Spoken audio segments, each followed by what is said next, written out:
Hello again, and happy and blessed Saturday, December the 18th, 2021, according to the local time here in Metro Manila, the Philippines, Southeastern Asia. So, 13 months after the profoundly contentious November 2020 US presidential elections, Associated Press published an article on December the 15th, 2021, which confirmed something that had already been widely known for about 1 year, that there was no noteworthy voter fraud in the US presidential elections of November 2020. Anyway, none that would have altered the outcome, according to which the Democratic challenger to the Republican US President Donald Trump, that is Mr. Joseph or Joe Biden, defeated him, both in the popular vote by over 7 million votes out of over 158 million votes that were cast. His percentage was 51.3% of the popular vote compared to Trump's 46.9%. In other words, the difference was 4.4%, which, by the way, if we compare the tens of US presidential elections that have already taken place, was not a particularly or an extremely close uh, margin. Indeed, in 2012, then incumbent US President Barack Obama, who was in the same ticket with then incumbent US Vice President Joe Biden, defeated his Republican challenger Mitt Romney, a former governor of Massachusetts and now a US Senator for Utah, by about 4%, 51% to 47%. In 2004, then incumbent US President George W. Bush, a Republican, defeated his Democratic challenger, then junior senator, US Senator for Massachusetts, John Kerry, by over 3%. I cannot remember that there would have been any significant discussion of or allegations of vote fraud, either in the 2012 or the 2004 US presidential elections. Well, you may say in 2000, Al Gore challenged the US presidential election results when the unofficial ones showed him losing to his Republican challenger, then governor of Texas, George W. Bush, while he had won the popular vote by over 500,000 votes. Yes, it is true, but he only challenged the election results in one state, Florida, because of the thousands of so-called undervotes, in other words, improperly punched um, voting cards. Because in the US, there have been for decades so-called voting machines. People have been able to punch cards. And then those who still claim that there were widespread irregularities in the 2020 US presidential elections, we have to tell them, point kindly and politely but firmly to them, the very fact such a severe pandemic, worldwide pandemic at that. So why did over 100 million uh, participating US voters out of the over 158 million who cast valid votes then vote by mail-in or absentee ballots? Well, because 19 virus. And indeed, Biden had urged his supporters and his potential supporters to vote by mail-in or absentee ballots, while Trump had done the opposite. He had already since either March, April, or May 2020, in other words, 8, 7, or 6 months before the official voting day, November the 3rd, 2020, urged his supporters and his potential supporters to show up in the polls, regardless of the health risks. And he had since the spring of 2020 tweeted and otherwise informally claimed, without citing any credible evidence to back up his claims, as was and still is customary to him on numerous occasions and on a number of issues, that supposedly there would be a massive increase in vote fraud if there was a substantial increase in the number of people who voted by absentee ballot. So he had this strategy already starting several months before the actual elections that he would undermine the confidence of enough people in the validity of the US elections, particularly the presidential ones, so that it would be easier for him to challenge the validity of the election results should he lose. We should have seen this coming.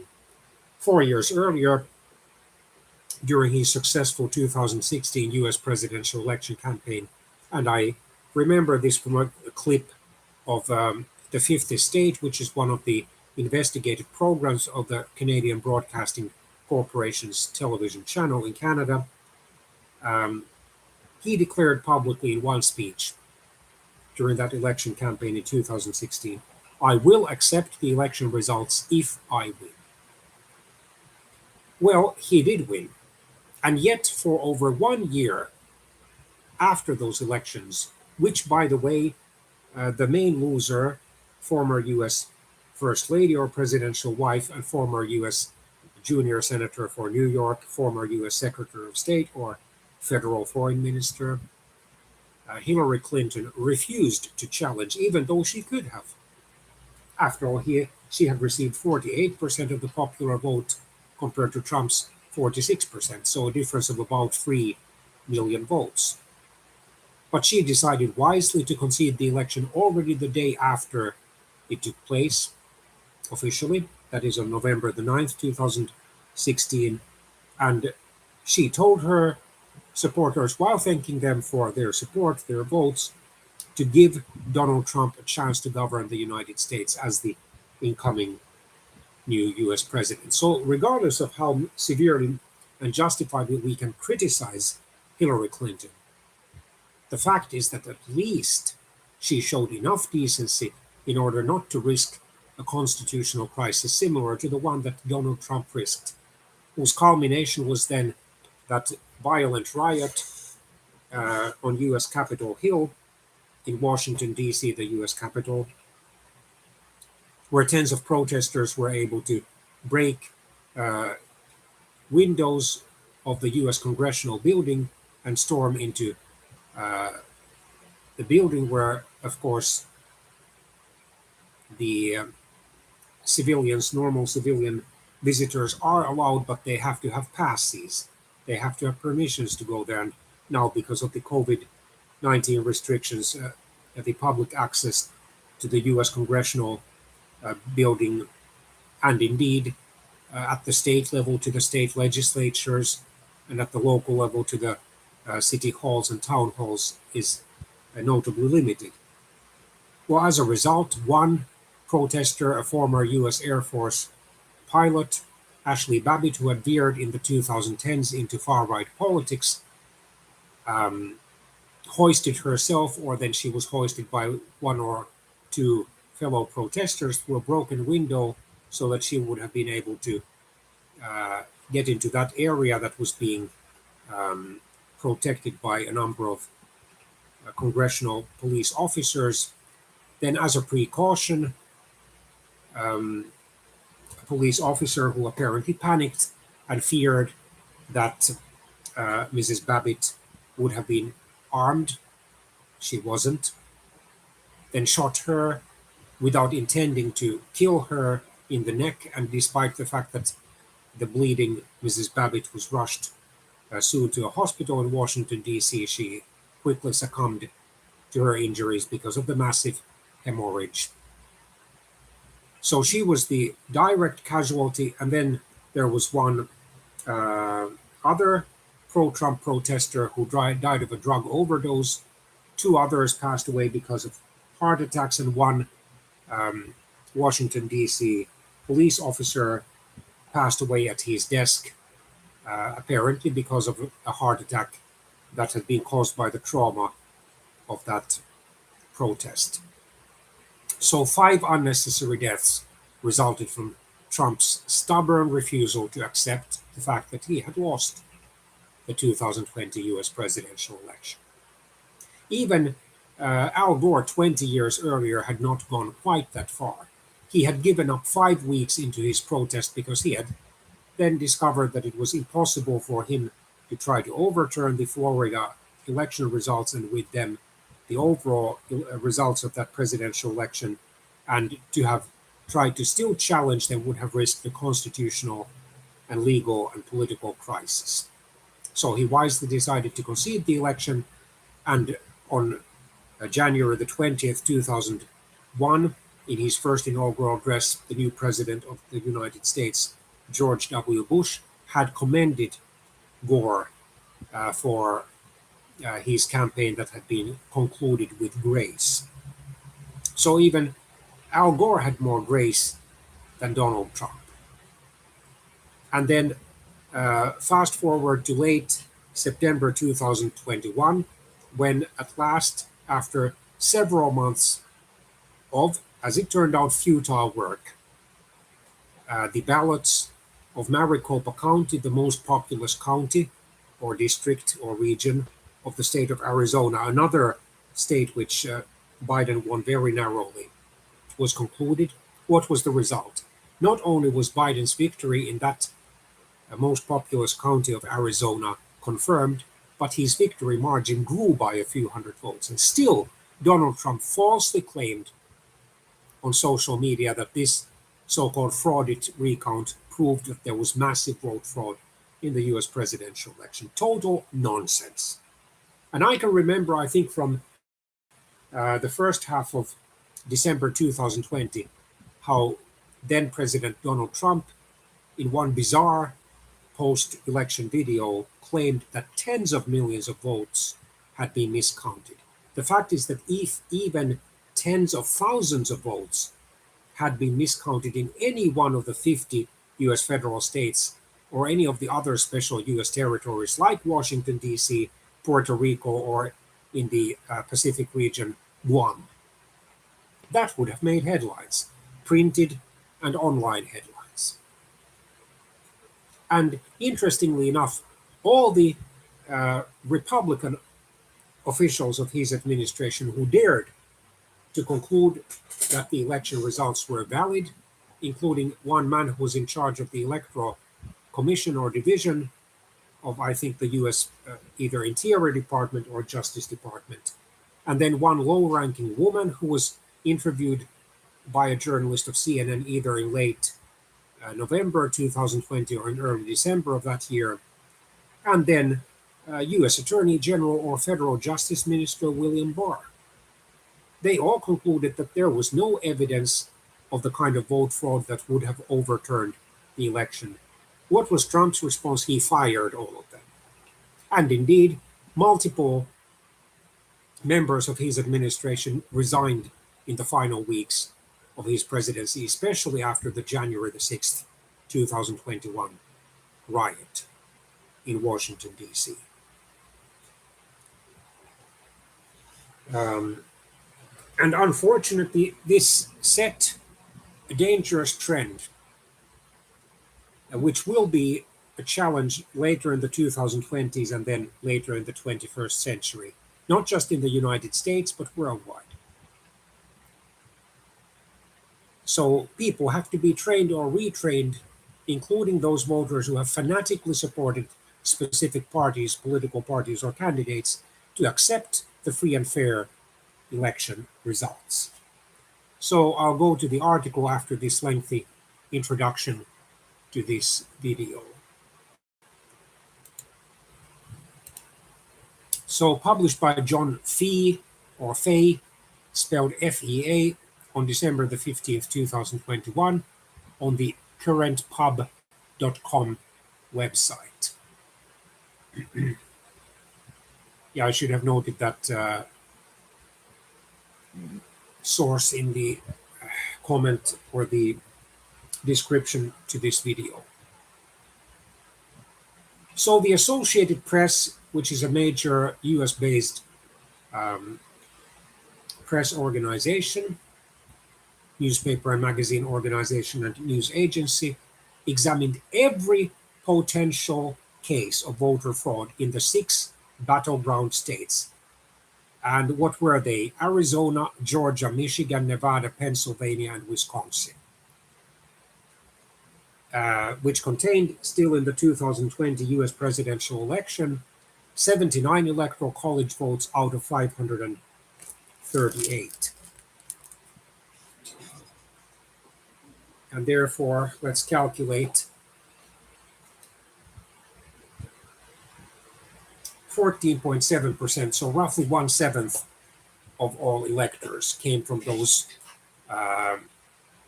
6 battleground states. So Biden won them by a combined 311,257 votes out of 25.5 million ballots cast in those 6 states for president. So the disputed ballots, which according to an Associated Press review of every potential case of vote fraud, amounted to under 475. So they represented just 0.15% of his victory margin in those states. So what was the conclusion? According to journalist Christina Cassidy, even if all the potentially fraudulent votes had been for Biden, which they were not, these cases could not have thrown the outcome, the federal outcome, either in terms of the popular votes or the constitutionally more crucial electoral college votes, into question. And even if all those ballots had actually been counted, which in most cases they were not. The review also showed no collusion, in other words, a criminal conspiracy intended to rig the voting. Virtually every case was based on an individual acting alone to cast additional ballots. Unfortunately, still a substantial number of US Republicans, or those who claim to support that party without being members of it, continue, at least according to many opinion polls, claim that there was vote fraud in the US presidential elections of November 2020. And unfortunately, a number of moderate Republicans have either resigned or from the party altogether, or then have decided not to run for re-election in 2022. Why? Because they are disgusted with the radical right-wing and we could say even neo-fascist elements on the right-wing fringes of that center-right political party, which still, or who still, would hold the balance of power in multiple congressional, gubernatorial, and even mayoral primaries in the spring and summer of 2022. And they simply don't want to go through that ordeal again. And even though Trump himself, unless he's a pathological liar or deeply insane, must privately admit that he did lose the election, his ego, his overblown ego, will not allow him to do that, which is very tragic. Very tragic for his party, very tragic for the US democracy, and indeed very tragic for the Western and ultimately for the global democracy, all of which are under challenge now. And then, of course, these are among the excuses that many of the world's remaining dictators will use in order to show that supposedly the democracy doesn't work. Look at the United States. The president lost, and he refused to accept the election result, and as a result, 5 people died as a result of the riot.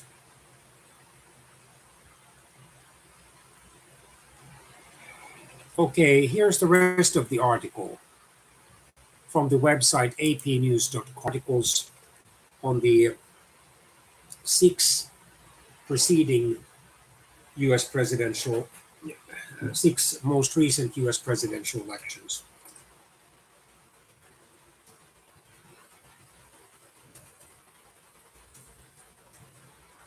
Those of 2000, 2004,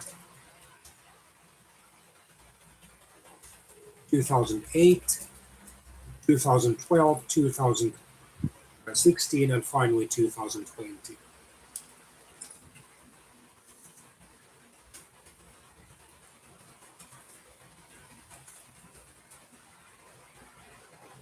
So that will take a bit of time.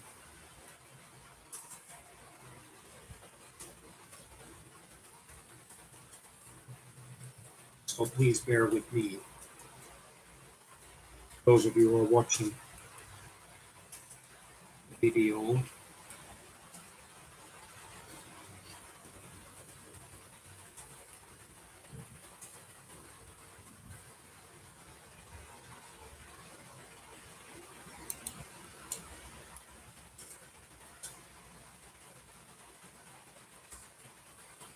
So because the United States is one of the remaining relatively few countries to still use the rather old-fashioned electoral college system to officially conduct its presidential elections, even though almost always the presidential candidates who get the largest numbers of popular vote win. Ironically, Donald Trump is the most recent winner of the US presidential elections to have won the election in the Electoral College while having lost the popular vote. George W. Bush had distinction. So why did Donald Trump and George Bush win? Because they won enough states, enough electoral votes. Donald Trump won 30 states out of 50. So my point is that since especially the 1990s, these US presidential elections have become narrower, more contentious,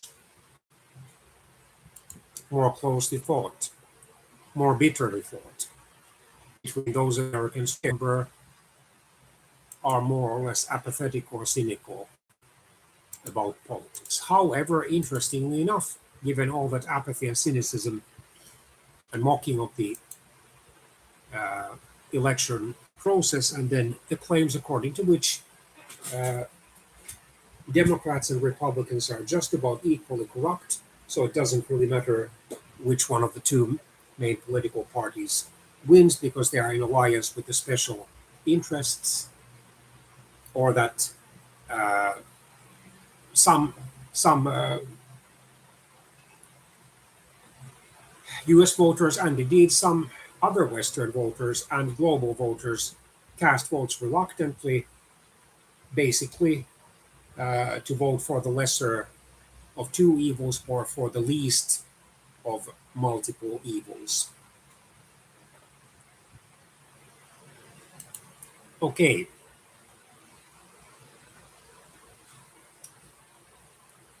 so where's the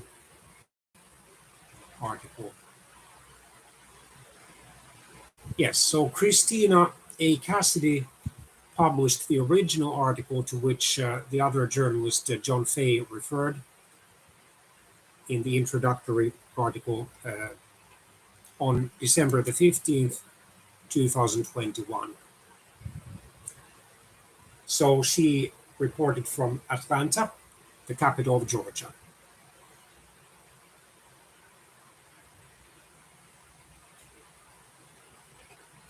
So these findings definitely for all the fair-minded people inside and outside the United States conclude that the case for any kind of a rejection of the 2020 US presidential elections is simply based on either honest misinterpretations of the election results or then honest and gullible trust of various alternative news sources, or then more or less willful deception and lying.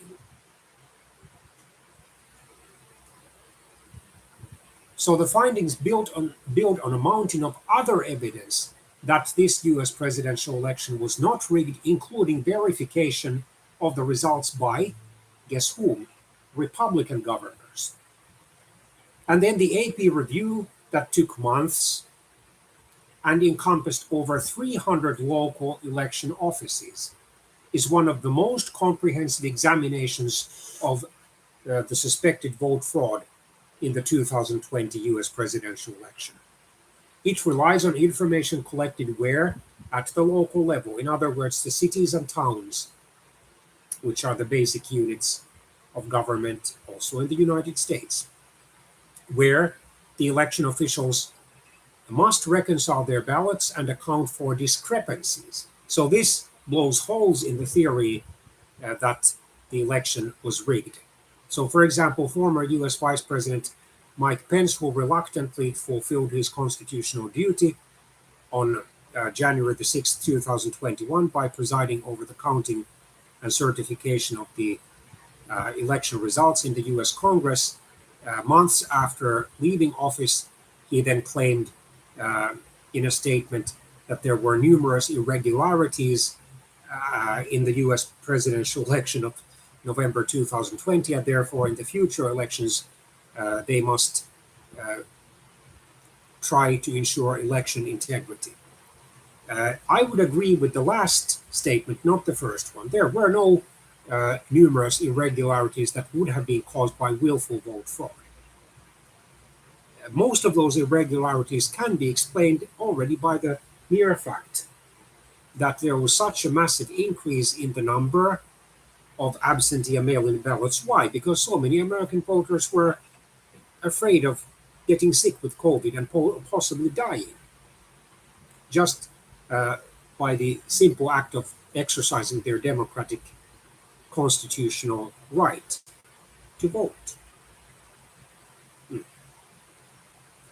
I think that the good former Vice President Pence, whom I, by the way, personally respect more than his former boss Trump, I think that he basically was writing what so many fanatical Trumpists had been pressuring him to write in order to somehow try to rebuild bridges with them.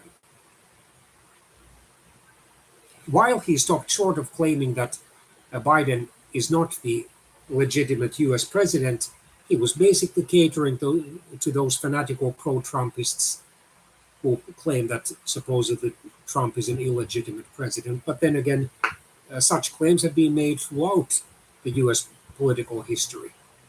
For example, there were those who believed that John Kennedy never was really elected as US president in 1960. And I would say that in those elections, distant elections 61 years ago, there was much more evidence that the outcome probably was rigged than there were in these latest US presidential elections that were held only 1 year ago.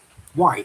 Because in 1960, the vote counting process was much more manual. In 1960, still various governors and powerful big city mayors and so-called political machines, both Democratic and Republican ones, that engaged in various forms of political corruption and bribery and intimidation, and often had links to organized crime.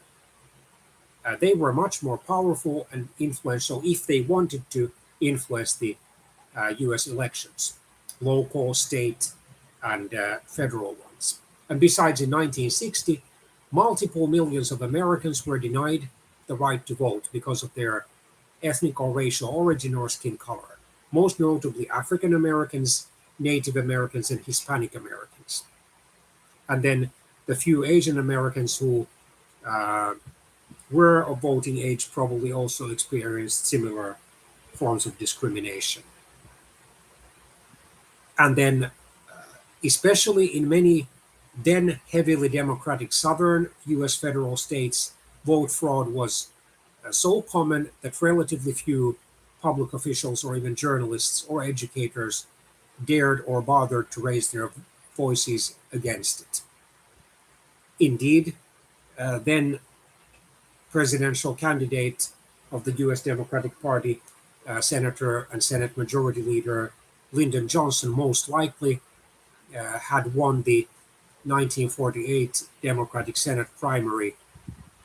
US Senate primary in Texas through vote fraud, because he only, according to the official and greatly disputed results, won that primary by 87 votes.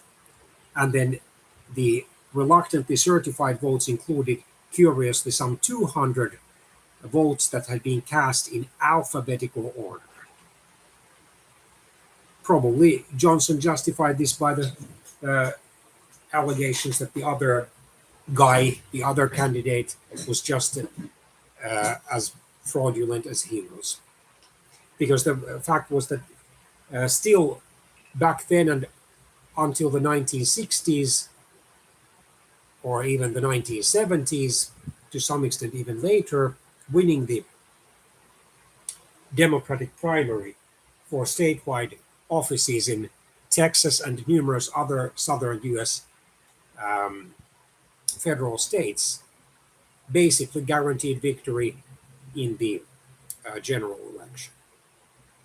And having probably fraudulently, won the the Democratic primary for the U.S. Senate in 1948, he then went on to easily defeat his Republican rival in November 1948, and then he was reelected in 1954 and in 1960.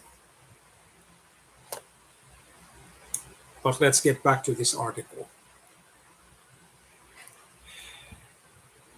And then this news report includes a handful of separate cases cited by secretaries of state, in other words, those high officials of the US federal states cabinets, whose purpose it is to, for example, certify election results. They are kinds of foreign ministers of the federal states, even though, of course, constitutionally, the US federal states cannot conclude separate treaties with foreign countries, except perhaps in some limited jurisdictional issues like tourism. And then state attorneys general or justice ministers. Officials. I'll try to get this. In Arizona, 198, while according to the official results, Joe Biden carried the state narrowly by 10,457 votes. In Georgia, 64 out of Biden's official victory margin of 11,779 votes. In Michigan, 56, while Biden carried the state officially by 154,188 votes. In Nevada, 98 out of, compared to Biden's official victory margin of 33,596 votes. In Pennsylvania, 26, while in Pennsylvania, Biden's birth state, by the way, his official victory margin was 80,555 votes. Finally, in Wisconsin, 31, and this pales in comparison with Biden's official victory margin of 20,682 votes. Contacted for comment, former US President Donald Trump predictably refused to believe this news story, repeating a litany of unfounded claims of fraud he had made previously. However, he offered no new evidence that specifically would have contradicted the Associated Press's reporting. He claimed that a soon-to-come report from a source he would not disclose would support his case, and insisted that increased mail voting alone had opened the door to cheating that involved hundreds of thousands of votes. So those of you who, regardless of your nationality, followed the US presidential elections, and especially the challenges that took 2 months of precious time, you remember two contradictory claims or demands made by Trump and those of whose supporters who could be considered fanatical pro-Trumpists. So forming a minority of all Trump supporters, but a vocal and too influential and far too prominent minority, especially on multiple websites and on TV and partly on radio. So there were two contradictory demands that they made: count every last vote and then throw out hundreds of thousands or even millions of votes. So their fraudulent and totally bizarre claim was that the so-called honest votes were won easily by Trump, but then these fraudulent votes which, according to their bizarre claims, amounted to millions, at least in some cases, and in one bizarre post-election video made by or featuring former President Trump himself, tens of millions of votes. So this was essentially crazy. Interestingly enough, Republican U.S. Representative or Congressman Adam Kinzinger, who is one of the reasonable Republicans who has never supported these claims of massive vote fraud and election irregularities, and who has readily accepted Joe Biden as the new U.S. president, and who is one of just two Republican members of the U.S. House of Representatives, the other one being Liz Cheney of Wyoming, while Congressman Kinzinger comes from Illinois. Kinzinger has said that privately, many fellow Republicans in the U.S. Congress have agreed that Biden indeed won the U.S. presidential election in November 2020, while Trump lost it, according to an online source. However, there are still multiple Republicans inside and outside the U.S. Congress who refuse to say that flat out. Well, partly because of electoral concerns. They are afraid of being challenged by fanatical pro-Trumpists in 2022. And then partly because they want to please the former Trump and soothe his wounded ego. And, well, partly because they, just like many of us ordinary people, sometimes like to claim something that they know and we know to be false because it feels so nice.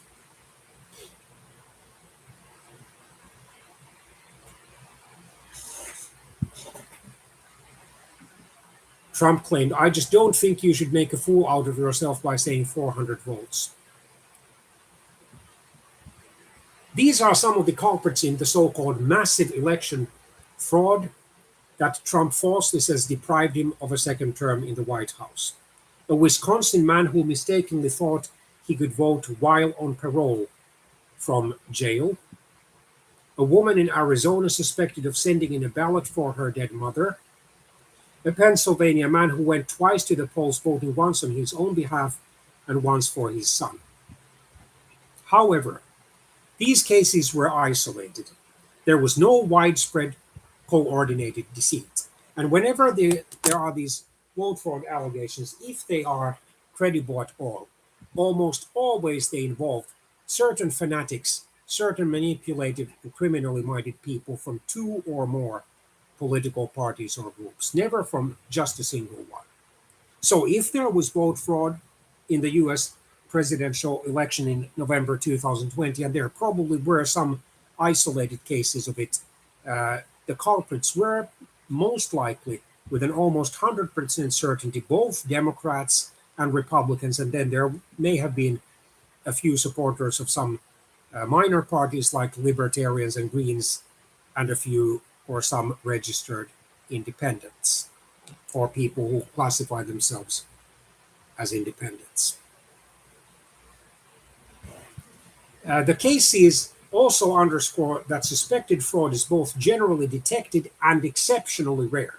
If the US was one of the so-called emerging democracies, which are multiple, especially in Africa, a continent which, by the way, has held numerous elections since the start of this pandemic 2 years ago. I know this because I, as a social science teacher at an international school here in Metro Manila, and also as someone who wants to keep informed globally about the events, not just events in my native Europe, including my native land, Finland, in Northern Europe, not just here in Asia, where I have lived since November 2014, specifically here in Metro Manila, the Philippines, and not just in North America, where I did live from 1987 to 1993 when I was a young immigrant student in Canada. But globally, I regularly read news headlines on africanews.com website in French and also in English. And besides, I regularly visit the United Nations News Center, which is a great source of information about the developing countries, especially African ones. So, if the US was one of the emerging democracies of the world, especially an African one, and then there are also at least several, or if not tens, of such democracies here in Asia, some in um, Latin America also, in the sense that there is still widespread corruption and violence in their elections. For example, Mexico would fall into the so called flawed democracies group. Then those vote fraud claims would be a lot more credible. But the US is an advanced democracy, highly industrialized and digitalized democracy. And a great majority of the real or alleged cases of vote fraud are quickly detected and corrected. And then there are a number of US federal states where there are also those automatic recounts if the victory margin of the winner is, let's say, less than 2% or less than 1%, which is a smart thing to do without any court challenges.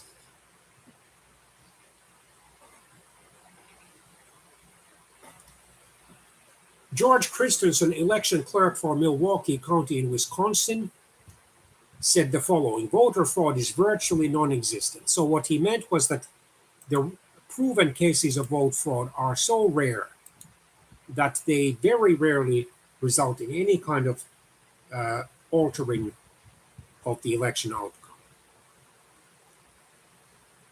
So in Milwaukee County, Wisconsin, 5 people statewide have been charged with fraud.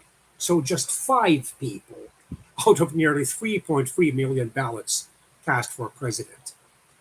And Mr. Christensen continued, I would have to venture a guess that's about the same odds as getting hit by lightning. Even in the state with the highest number of potential fraud cases, Arizona, with 198, they comprised under 2% of the margin by which Biden won. And as I said, in late September 2021, Arizona concluded that lengthy so-called frauded recount in its most populous county, Maricopa, with the result that not only was Biden's victory confirmed, but his victory margin even increased by a few hundred votes. However, Trump has stubbornly and egotistically continued to insist that the election was fraudulent by citing a wide range of complaints, many of them involving the expansion of mail voting because of the pandemic. As he weighs another run for president in 2024, he has waded into some GOP primary contests, bestowing endorsements on those who mimic his "Stop the Steal" rhetoric and seeking to exact revenge on some who have opposed his efforts to overturn the results. His false claims of a stolen election fueled the deadly January the 6th, 2021 attempted insurrection at the US Capitol, which have led to death threats against election officials. Um, I'm sorry, I should have said these false claims not only fueled the deadly January the 6th riot at the Capitol, but also have led to death threats against election officials and have become deeply ingrained within the Republican Party, with 2/3 of Republicans still believing or pretending to believe, for multiple reasons, such as the desire to please Donald Trump, such as the desire not to be harassed online or offline, such as the desire not to be challenged by fanatical pro Trump candidates in 2022 in the Republican state, local, and federal primaries, believing that Biden's election supposedly is illegitimate. Republican lawmakers in several states have used the false claims as justification to conduct costly and time consuming partisan election reviews done at Trump's urging and in over 40 of the 50 states. At least some Republican state legislatures have introduced legislative proposals or bills which, if enacted, would make it more difficult for the adult US citizens to vote by absentee or mail in ballot and would restrict considerably the time period or time frame allowed for such voting. yeah, done at Trump's urging, and add new restrictions for voting. The number of cases identified so far by local elections officials and forwarded to prosecutors, local law enforcement, or secretaries of state for further review undercuts Trump's claim. Election officials also say that in most cases the additional ballots were never counted because workers did their jobs and pulled them for inspection before they were added to the tally. Well, uh, here in the Philippines, for most of the last 5.5 years, or much of it, former Senator Bongbong Marcos, whose late father Ferdinand Marcos served as the Philippine president from December 1965 until his overthrow by the EDSA One People Power Revolution in February 1986 and governed the Philippines under the martial law and then continued authoritarian rule as an authoritarian dictator for some 13.5 years, that is from September 1972 all the way until he was forced to resign and to flee into exile in Hawaii, the United States, in February 1986. So former Senator Bongbong Marcos, who narrowly lost the 2016 Philippine vice presidential elections, because here in the Philippines, probably in order to prevent any single political party from excessively dominating the executive branch of government, the president and vice president are elected simultaneously but separately, and often it happens that members of opposite political parties or alliances win those elections, as it happened in 2010, for example, when the Liberal Party's presidential candidate, the late Benigno Simeon Aquino III, more often known as Noynoy Aquino, won the presidential election, and then Jejomar Binay the vice presidential election. And in 2016, the current and soon to be outgoing Philippine president uh, Rodrigo Duterte won the presidential election, while the Liberal Party's vice presidential candidate Leni Robredo narrowly won the vice presidential election. So, despite the fact that Vice President Robredo's election victory was certified, Bongbong Marcos has for some or several years pushed uh, unfounded claims that supposedly the vote was rigged. Maybe, just maybe, Trump may have taken a little page or a piece of it from former Senator Marcos's book. Robredo, incidentally, will be a presidential candidate in 2022, and one of her several challengers will be Marcos.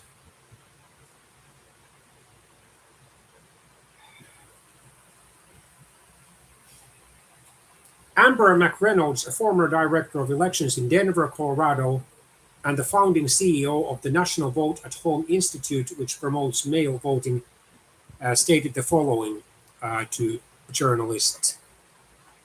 Let's get her name.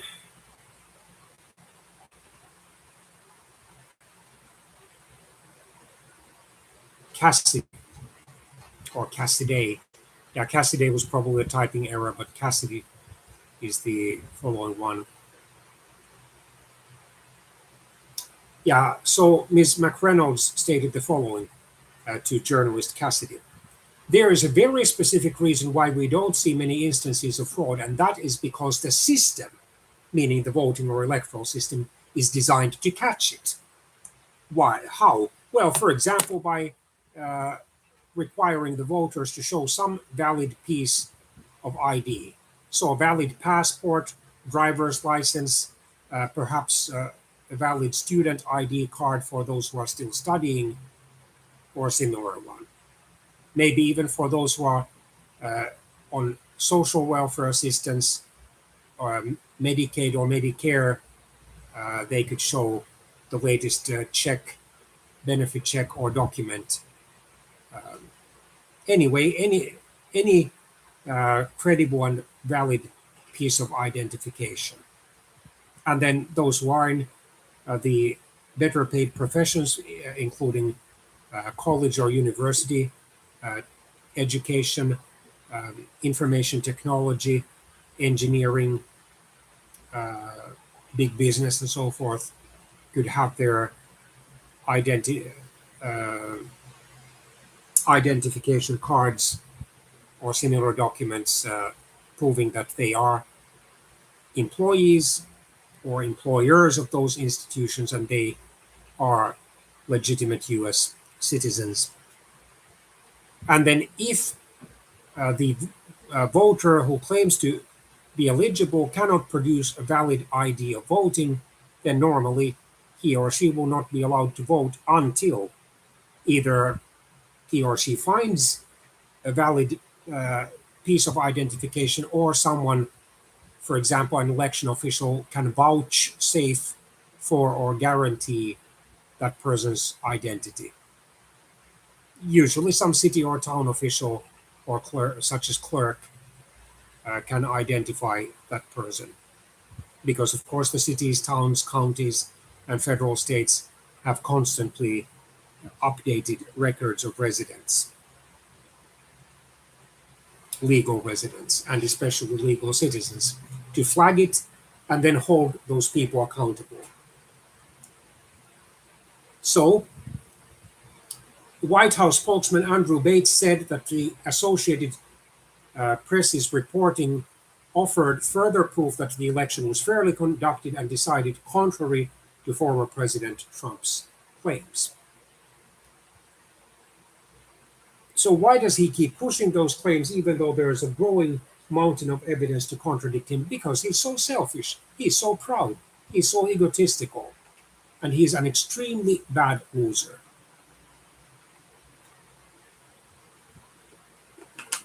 Also, because he revels in fame, he loves money, is greedy for positive feedback and praise.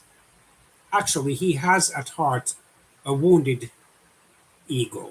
His self confidence, for all his outward braggadocio, is fragile, and that's why he has to keep propping it up by making all these kinds of claims. I noticed on my surfing of the internet accidentally popping up a window according to which Trump bizarrely claimed that supposedly the reason why Americans can say Merry Christmas is that he was president, as if saying Merry Christmas had ever been outlawed by a single US jurisdiction. It hasn't been. It is true that for several decades since the late 20th century, because of the spreading liberalism and multiculturalism and political correctness, season's greetings or year end greetings have become more acceptable than Merry Christmas. But I cannot cite a single reliable source that would have claimed that saying Merry Christmas has been declared a crime in any jurisdiction of the United States. That is by the authorities in any town, city, county, or federal state or special region of the United States.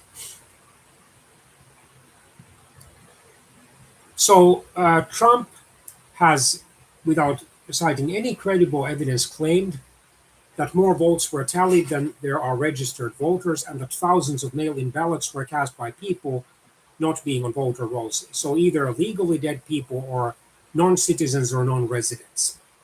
Dozens of state and federal courts, and we have to note that many of their judges are either Republicans or leaning towards the Republican Party, have rejected the claims.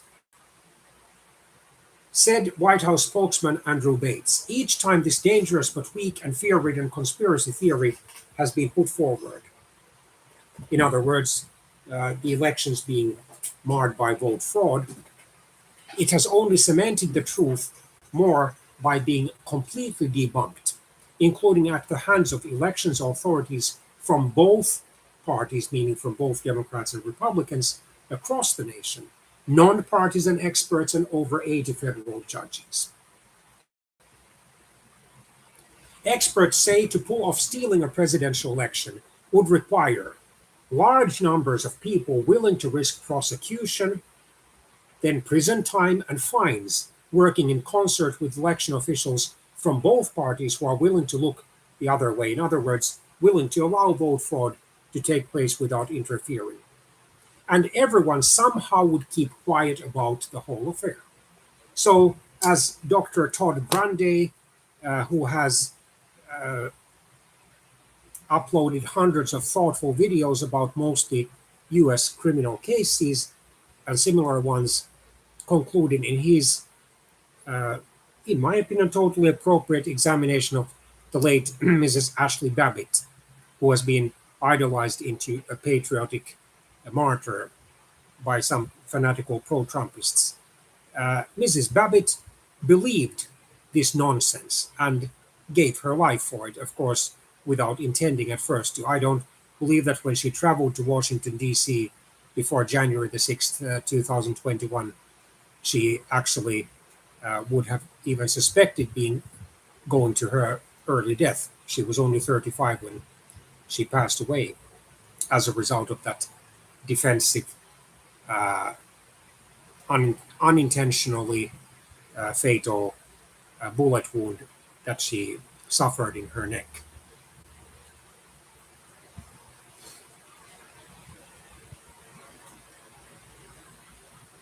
Yeah, because there are these conspiracy theories about there being a massive uh, pedophile, satanic, occultist criminal ring ruling many or most governments of the earth, and then only a few righteous individuals or some righteous individuals like Donald Trump are fighting against it.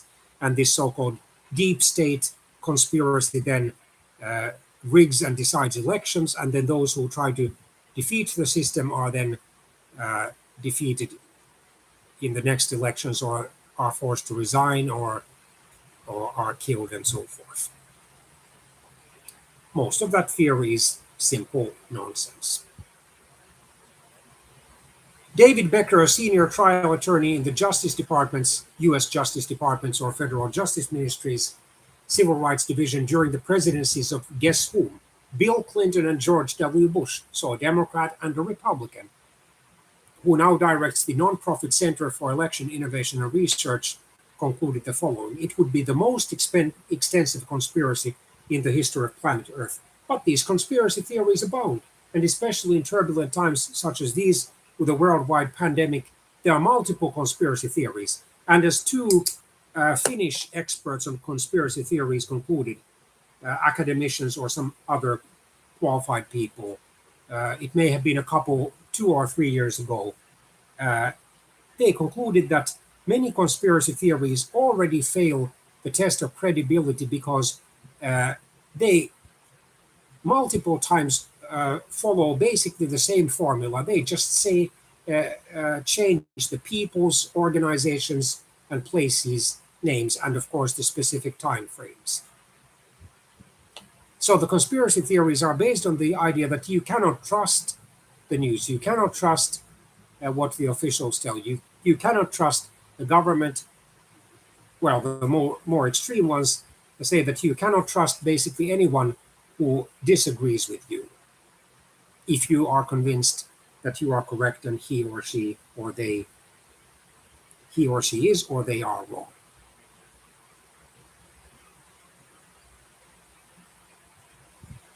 Separate from the fraud allegations are claims by Trump and his allies that voting systems or ballot tallies were somehow manipulated to steal the election.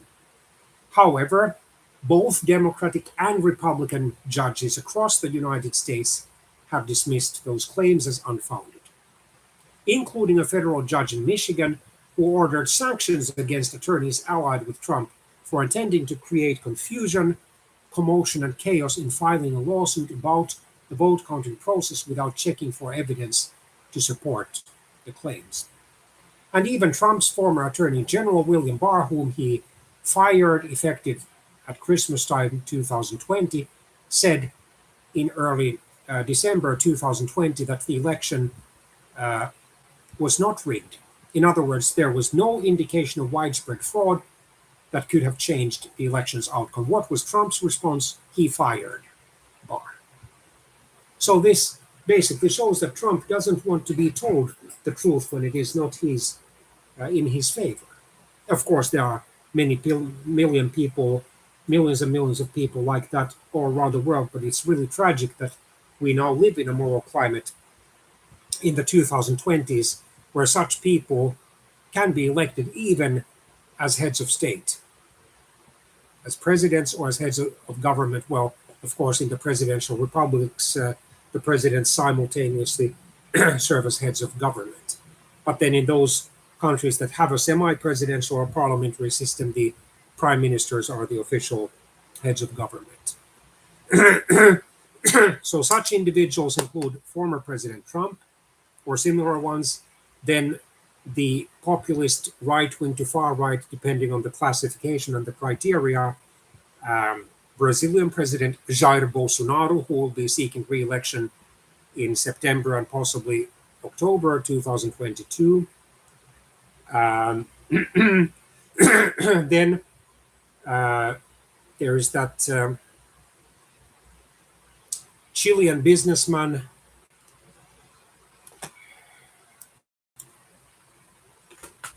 because Chile, a country in South America on its Pacific coast, is about to hold presidential election second and decisive round this Sunday, sorry, on December the 19th.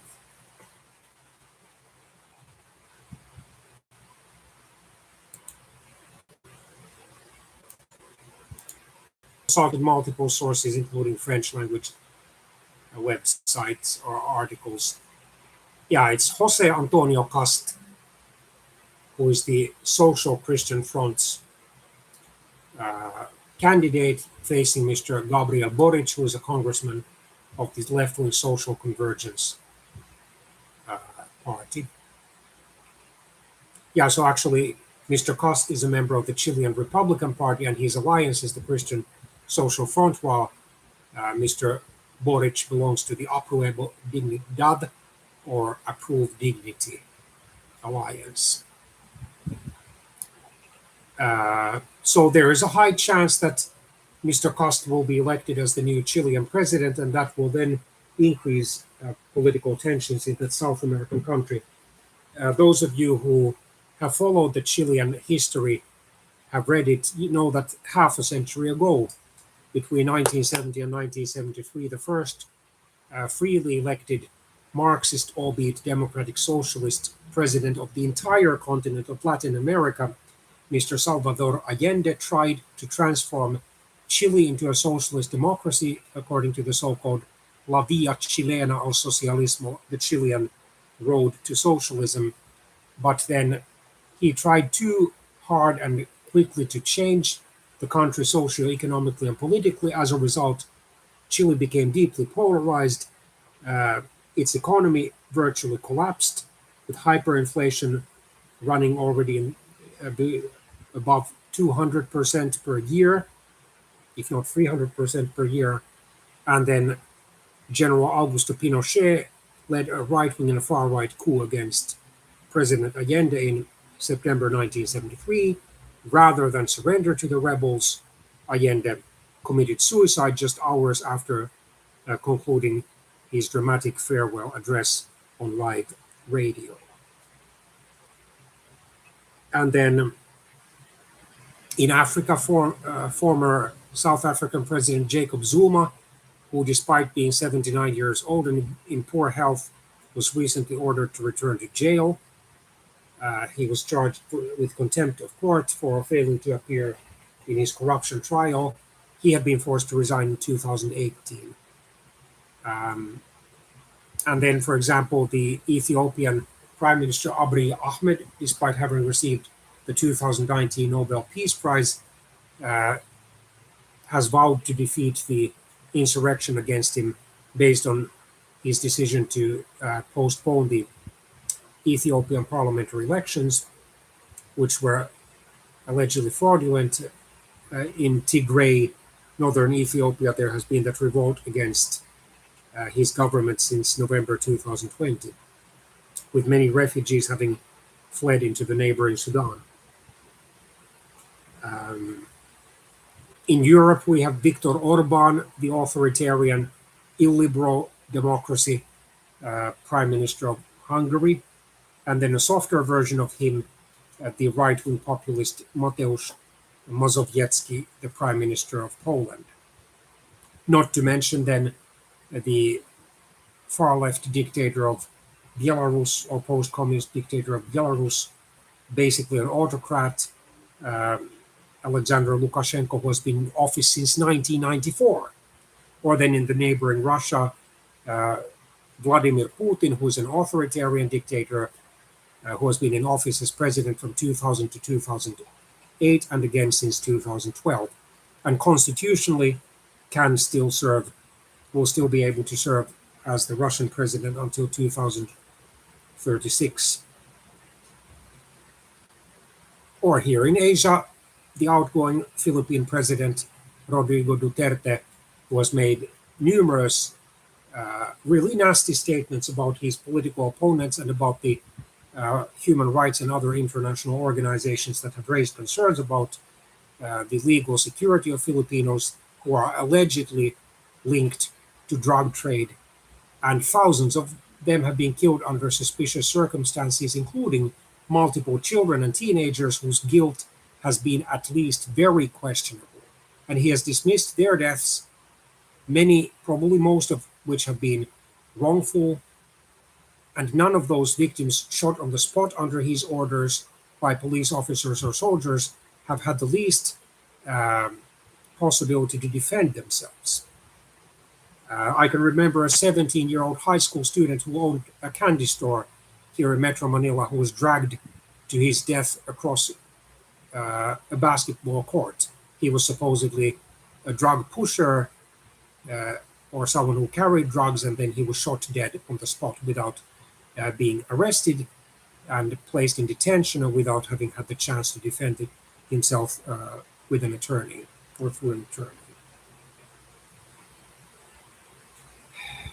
And examples abound. And one mixture that is particularly dangerous is when such extremist or egotistic or radical populist candidates claim to be defenders of the Christian values, regardless of how outrageously they behave, for example, in their digital communication, especially former President Trump and the current Brazilian President Bolsonaro have done this. Not to mention then Duterte, who, however, never has claimed to defend the Christian values. He has vowed to crack down on corruption, but he hasn't been able to achieve much in his 5.5 years in power.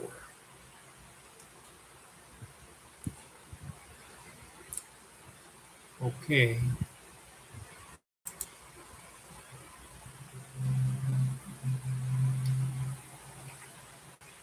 So, Associated Press reporters in 5 U.S. federal states contacted about 340 election offices for details about every instance of potential vote fraud that was identified as part of their post-election review and certification process.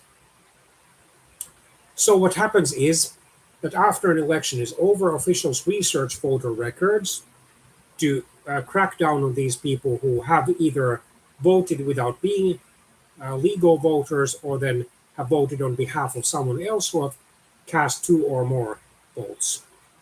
Then they request and review additional information if needed from the state or other counties, and eventually decide whether to refer potential fraud cases for further investigation, a process that can take months. So in Arizona, the possible fraud cases represented only 1.9% of Biden's margin of victory in the state. Virtually all the cases were in Pima County, home to Tucson, and involved allegations of double voting. The county has a practice of referring every effort to cast a second ballot to prosecutors, something that other offices don't do. In the Pima cases, only 1 ballot for each voter was counted. So far, 9 people have been charged. So 9 people in the state with voting fraud crimes following the 2020 election. 6 of those were filed by the State Attorney General's office, which has an election integrity unit that is reviewing an undisclosed number of additional cases. In Georgia, election officials in 124 of the state's 159 counties reported no suspicious activity after conducting their post-election checks. And besides, we have to remember that Georgia is dominated by the Republicans, as are most southern states of the US, and have been in most cases since the 1990s at the state and local levels, and increasingly at the federal level, most congressmen and senators elected from those states being Republicans, or most US representatives, because there are also a number of women elected. Officials in 24 counties, so 24 out of 159, not a high percentage, 15.1, so roughly 1/7, identified 64 potential voter fraud cases representing 0.54% of Biden's margin of victory in Georgia. Of those, 31 were determined, or roughly half were determined to be the result of an administrative error or some other mistake. So not anything malicious. 11 counties, in other words, 6.9%, most of them rural, so in the countryside, either declined to say or did not respond. The State Attorney General's office is reviewing about 20 cases referred so far by the State Election Board related to all elections in 2020, including the primary, but it was not known if any of those overlapped with cases already identified by local election officials. In Michigan, officials have identified 56 potential instances of voter fraud in 5 counties, representing 0.04% of Biden's margin of victory in the state. Most of the cases involved two people, suspected of submitting about 50 fraudulent requests for absentee ballots in Macomb, Wayne, and Oakland counties. All the suspicious applications were flagged by election officials, and no ballots were cast improperly.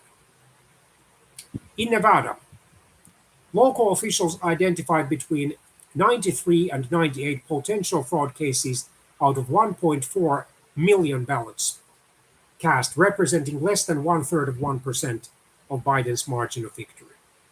More than half of the total, 58, were in Washoe County, which includes Reno, and the vast majority involved allegations of possible double voting. The statewide total does not include thousands of fraud allegations submitted to the state by local Republicans.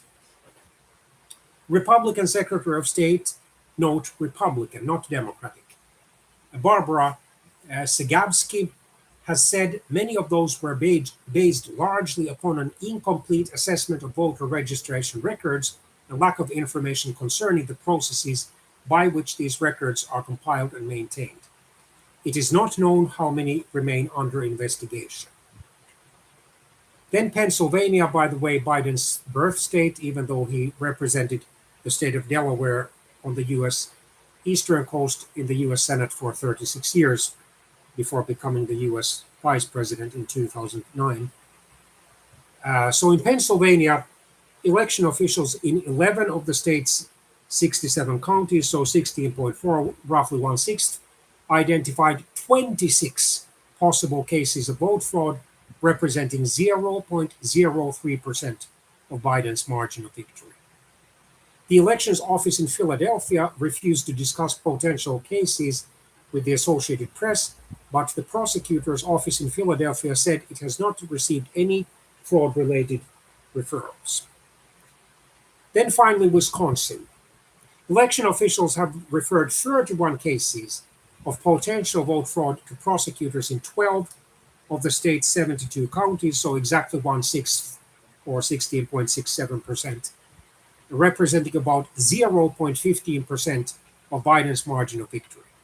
After reviewing them, prosecutors declined to bring charges in 26 of those cases. Megan Wolf, administrator of the Wisconsin Elections Commission, said the number of cases in 2020 was fairly run-of-the-mill or fairly regular.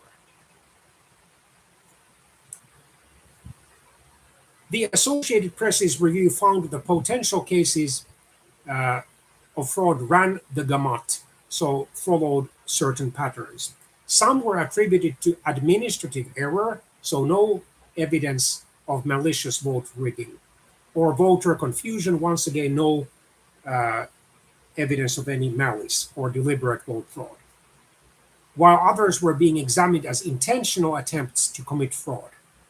In those cases, many involved people who sought to vote twice by casting both an absentee and an in person ballot, or those who cast a ballot for a dead relative, such as the woman in Maricopa County, Arizona. Authorities say she signed her mother's name on a ballot envelope. The woman's mother had died a month before the election. The cases are bipartisan. In other words, they involve both Democrats and Republicans, not only Democrats. Some of those charged with fraud are registered Republicans or told investigators they were supporters of Trump, so regardless of their party affiliations or the lack thereof. Donald Halls is among the 5 people in Wisconsin who face voter fraud charges. He said all he wanted to do was to vote for Trump. But because he was still on parole after being convicted of felony drunken driving, the 63-year-old retiree was not eligible to vote. Wisconsin is not among the U.S. states that have loosened felon voting laws in recent years.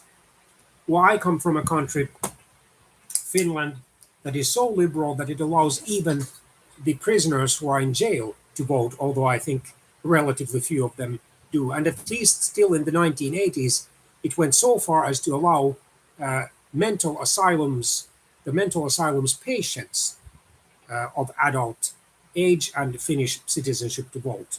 Although, given their mental impairment, I think that only a few of them ever have voted. And still in Finland, there's no evidence of any significant vote rigging. And typically, already on election night, the losers, especially the party leaders, or in the case of presidential elections, the presidential candidates who have been unsuccessful, admit their defeat, and especially the main losers, the second, third place finishers, congratulate the winners. And that's it. In Finland, there are automatic vote recounts. Usually, tens of votes change hands. Occasionally, this means then that some who have been declared elected as members of the national parliament or of the city or town councils then are informed that, unfortunately, after the recount, their elections have been decertified, but they then reluctantly or willingly accept those rulings. Finland, by the way, will hold in late January 2022 its first regional and provincial council elections. Let's see what will happen. You can follow my channel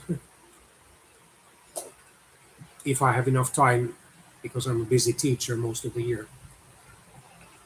I can briefly film a video on that one. Mr. Holtz said he had no intention to break the law and only did so after he asked poll workers if it was acceptable. He said after an initial court appearance in Fond du Lac, or bottom of the lake, Michigan, the only thing that helps me out is that I know what I did and I did it with good intentions. The guy upstairs, meaning God, knows what I did. I didn't have any intention to commit election fraud. Well, let's see if he is honest or lying. In southeast Pennsylvania, 72-year-old Ralph Thurman, a registered Republican, was sentenced to 3 years probation after pleading guilty to 1 count of repeat voting. So once again, this blows holes in a theory that there was this massive vote fraud committed almost exclusively by Democrats. That's not true. First of all, there was no massive vote fraud. And secondly, there were also Republicans and Republican sympathizers who engaged in this vote fraud. Authorities said Thurman, after voting at his polling place, returned about an hour later wearing sunglasses and cast a ballot in his son's name. Well, Wasn't this similar to what former President Trump claimed, that people can change their hairdo and then fool election officials or try to do so? So in this case, Mr. Thurman tried to fool election officials but wasn't able to do so. After being recognized and confronted, Thurman fled the building, according to officials. His attorney told the Associated Press the incident was the result of miscommunication at the polling place.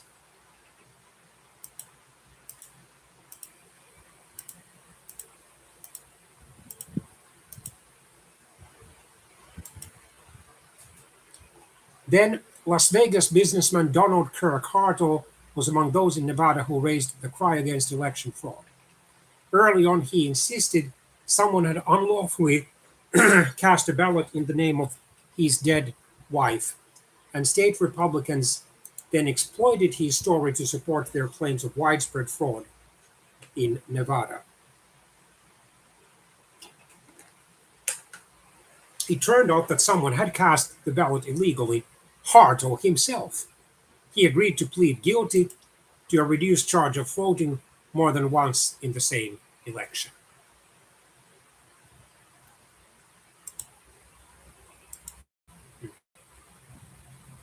Then Hartle's attorney said the businessman, who is an executive at a company that hosted a Trump rally before the election, had accepted responsibility for his actions.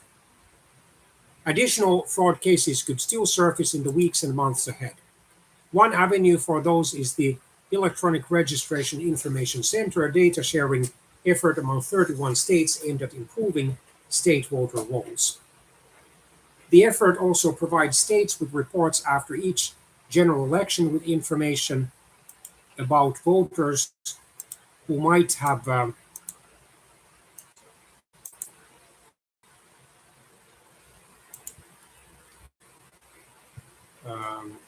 cast ballots in more than one state. In the past, those lists have generated small numbers of fraud cases. For example, in 2018, the year of the so-called midterm elections, congressional, state, and local ones, Wisconsin used the report to identify 43 additional instances of potential fraud out of 2.6 million ballots cast. Official post-election audits and other research have shown voter fraud to be exceptionally rare. A nonpartisan audit of Wisconsin's 2020 presidential election found no evidence of widespread fraud, and a Republican lawmaker concluded it showed that elections in the state were safe and secure, while also recommended dozens of changes to how elections are run. So he or she was trying to have it both ways. In Michigan, Republican state senators issued a report earlier in 2021 saying they found no evidence of widespread or systematic fraud in the 2020 election. Not only do election officials look for fraud, they have procedures to detect and prevent it, something that Mr. Trump doesn't want to admit, at least not readily. For mail voting, which expanded greatly in 2020 because of the ongoing pandemic, election officials log every mail ballot, so voters cannot request more than one. Those ballots are also logged when they are returned, checked against registration, and in many cases voter signatures on file to ensure the voter assigned to the ballot is the one who cast it. If everything doesn't match, the ballot isn't counted.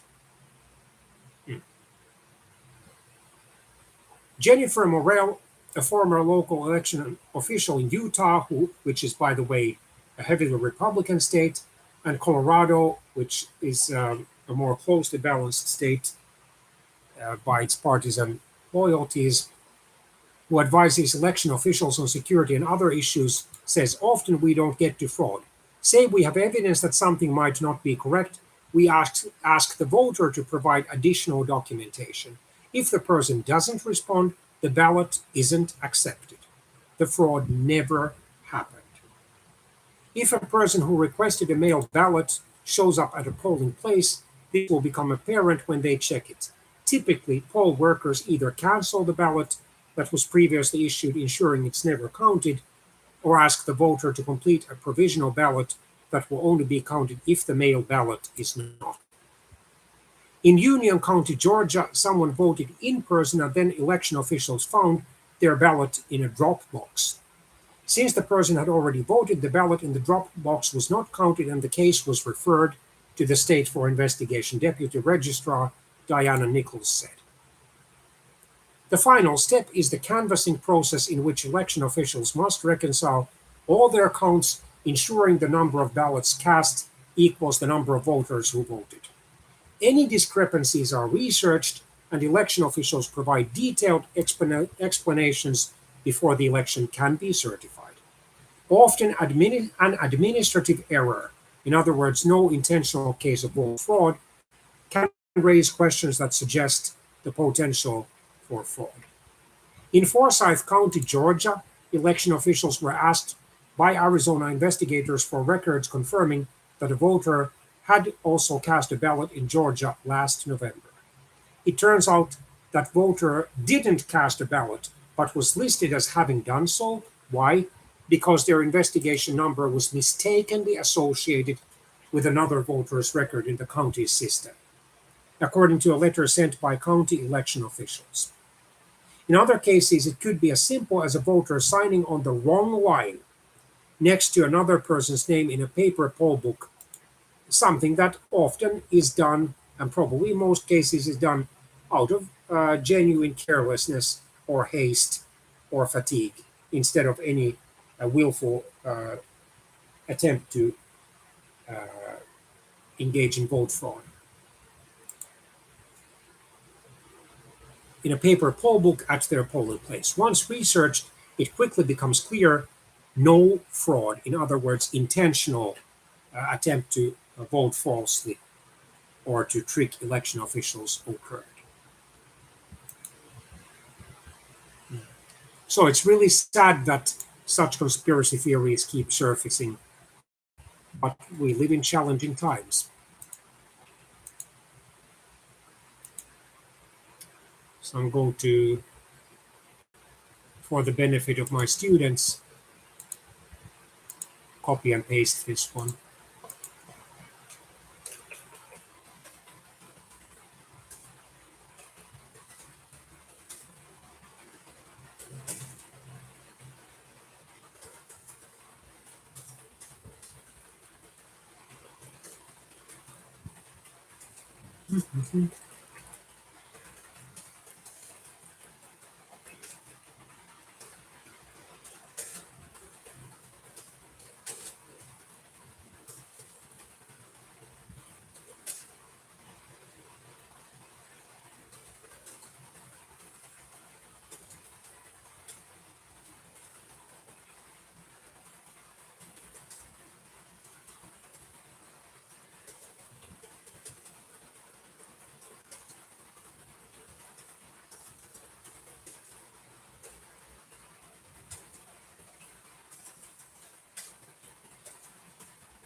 I'll cite the source here and then copy and paste the article.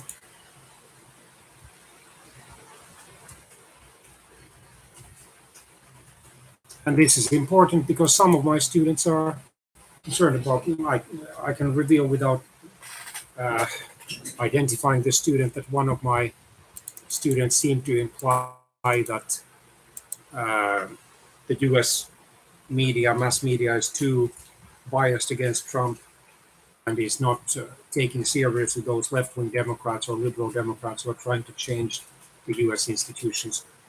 I politely informed him of the fact that there is political extremism both of the right and of the left, and also of the fact that there are extreme Trumpists who are trying to do similar. And then I reminded him of the fact that Trump indirectly was responsible uh, for instigating the atmosphere that led to the deadly U.S. Capitol riot in January 2021.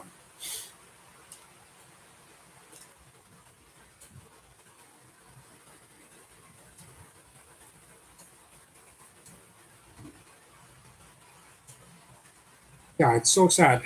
It's so sad that people believe this kind of nonsense, but we live in times where such nonsense is surprisingly popular.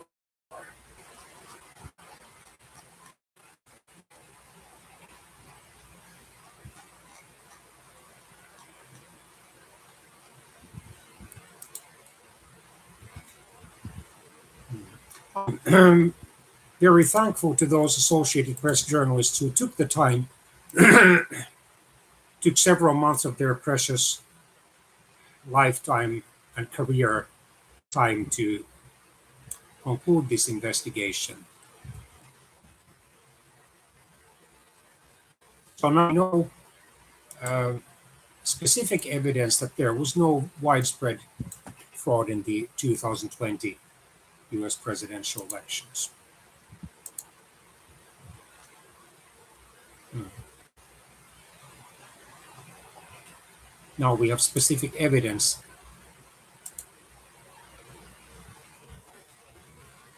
that proves the truth of that statement. 2024 US presidential elections, of course, we can pray God to prevent that happening. Whoever wins, and preferably someone other than Trump, will win by such a clear margin that there will be absolutely no bounds for anything like this nonsense. But there are always people who love this drama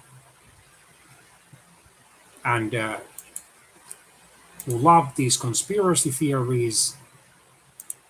The United States is one of the multiple countries on the face of the earth in which these conspiracy theorists can make a lot of money uh, spouting this nonsense.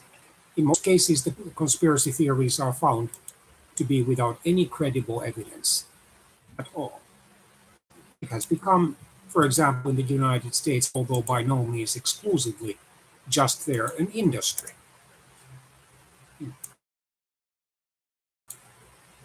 Alex is one of the chief US conspiracy. Fortunately, lost his ability to spout his nonsensical theories on YouTube a few years ago, or was it 1 or 2 years ago? Uh, if he had been able to do what he did, he would, of course, have been at the forefront of these allegations. He also claimed he was one of the many people.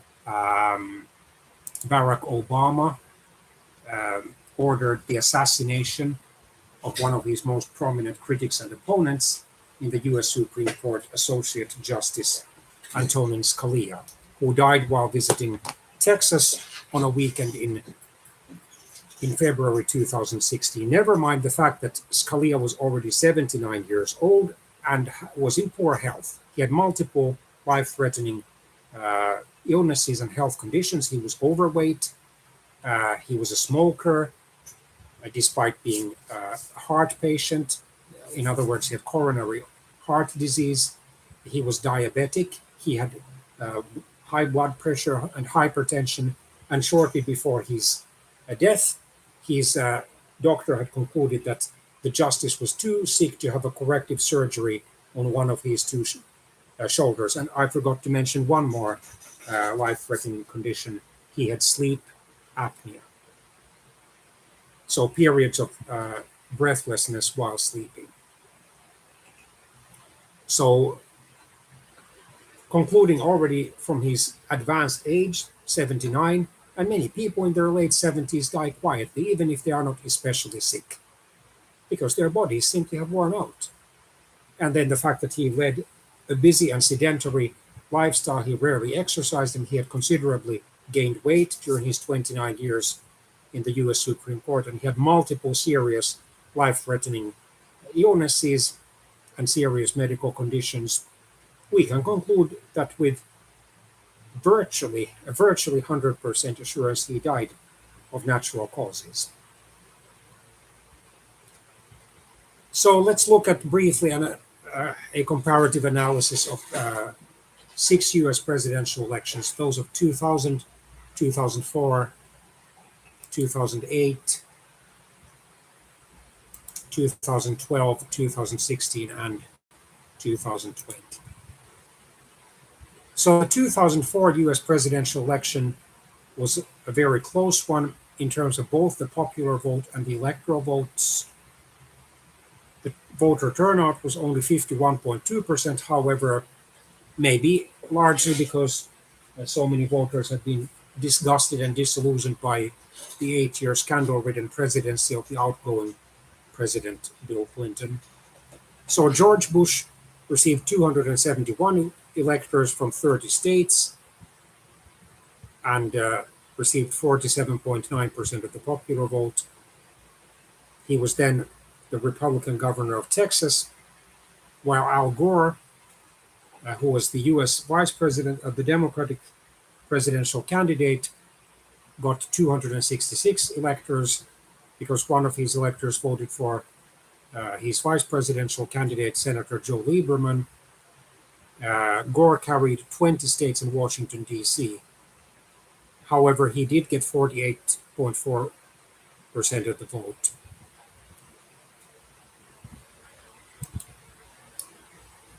And then let's look at, because this video has lasted so long, those states that were decided by under 1%.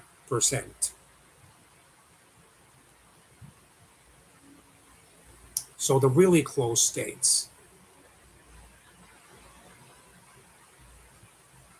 Well, Florida, which went by a margin of just 537 votes out of over 5.8 million to Bush. Let's see.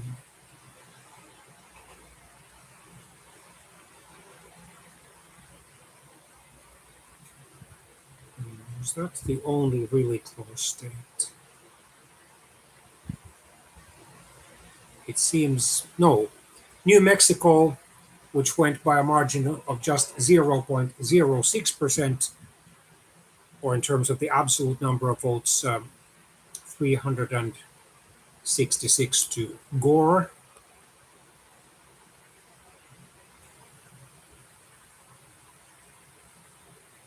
Then Oregon went by a margin of 0.44% to Gore, or voted for him.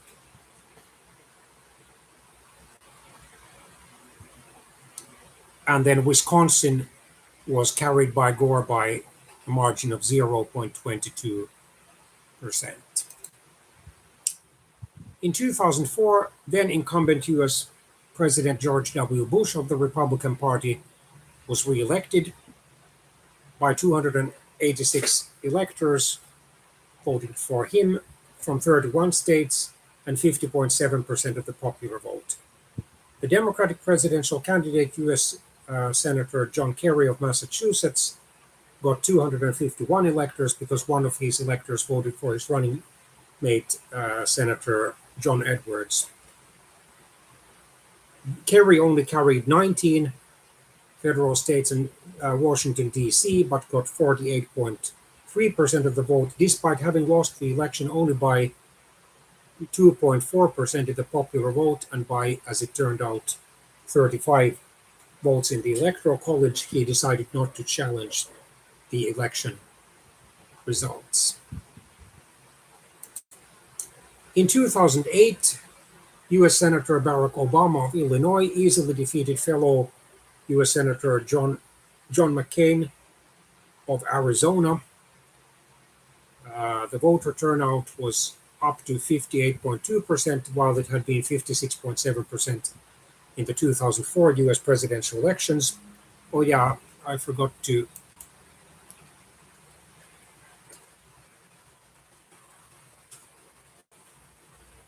least the really close states in the 2004 US presidential election. Sorry about that. So the really close states where the election was decided by under 1% were the following: Wisconsin, 0.38%, it went to Kerry. Iowa, 0.67%, it went to Bush. New Mexico, 0.79%, it went to Bush likewise. But in 2008, the election was more lopsided. Obama carried 28 US federal states, Washington, D.C., and the 2nd Congressional District of Nebraska, for a total of 365 electors. John McCain was only able to carry 22 states for a total of 173 electors. And also in terms of the popular vote, Obama was clearly ahead of McCain, 52.9% to 45.7%.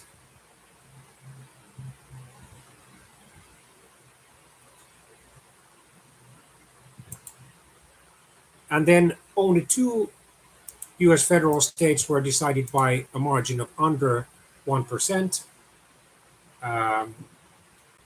Missouri voted by 0.13% margin for McCain, while North Carolina voted by a 0.33% margin for Obama. Then in the 2012 US presidential election, the voter turnout was 54.9%. Then incumbent US President Barack Obama was reelected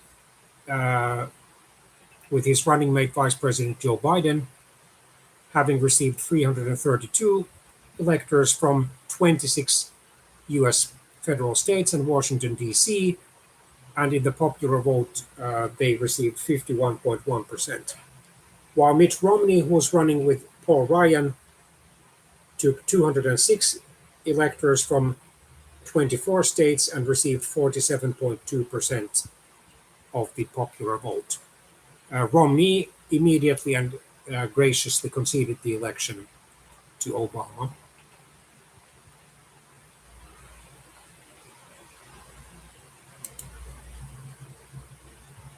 Only one federal state was decided by a margin of less than 1%, and that went to Obama, Florida, by a 0.88% margin. Then in 2016,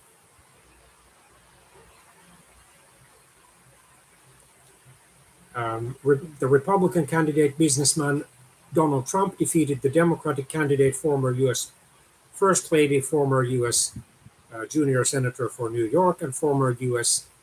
Secretary of State or Federal Foreign Minister Hillary Clinton, receiving 304 electoral votes when the electors cast their ballots in December 2020 from 30 federal states and the 2nd Congressional District of Maine, while Hillary Clinton carried 20 federal states and Washington, D.C. for a total of 227 electors. Interestingly enough, 7 electors were faithless.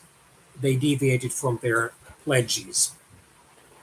Originally, Trump should have received 306 electors, and Clinton should have got the other 232 electors. So Trump lost 2 faithless electors, and then Clinton lost 5 of them. In the popular vote, interestingly enough, Trump lost, having received 46.1% of the vote, compared to Hillary Clinton's 48.2%. But Trump carried too many states for Clinton to be able to win the election in the Electoral College. The voter turnout was only 55.7%. The close states,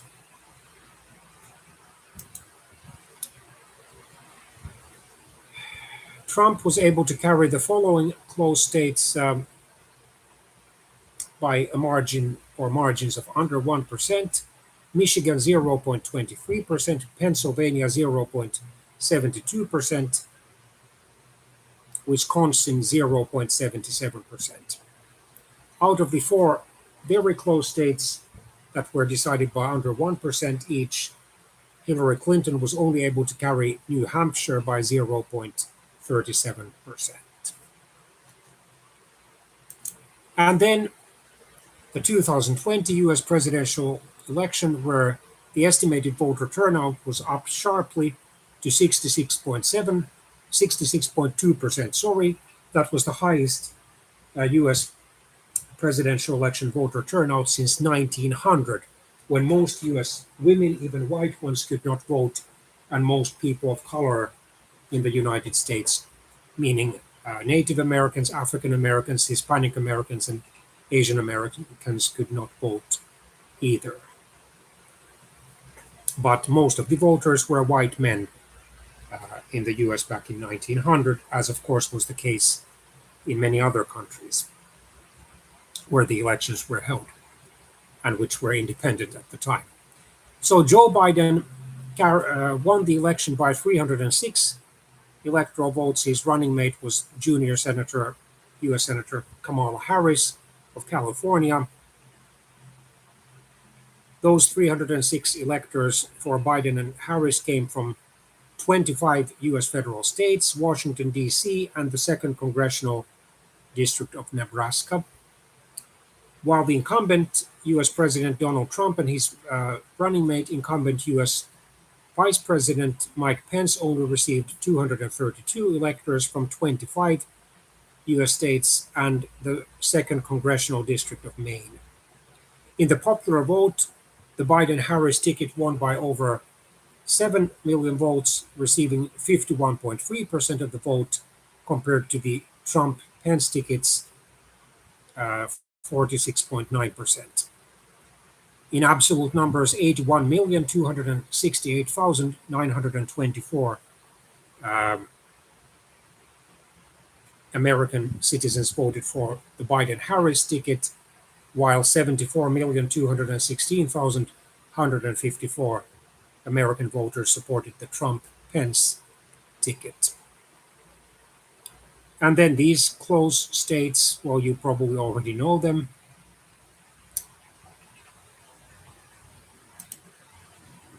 Three states were concluded or decided by margins of under 1% each: Georgia, Arizona, and Wisconsin, and Biden won all of them.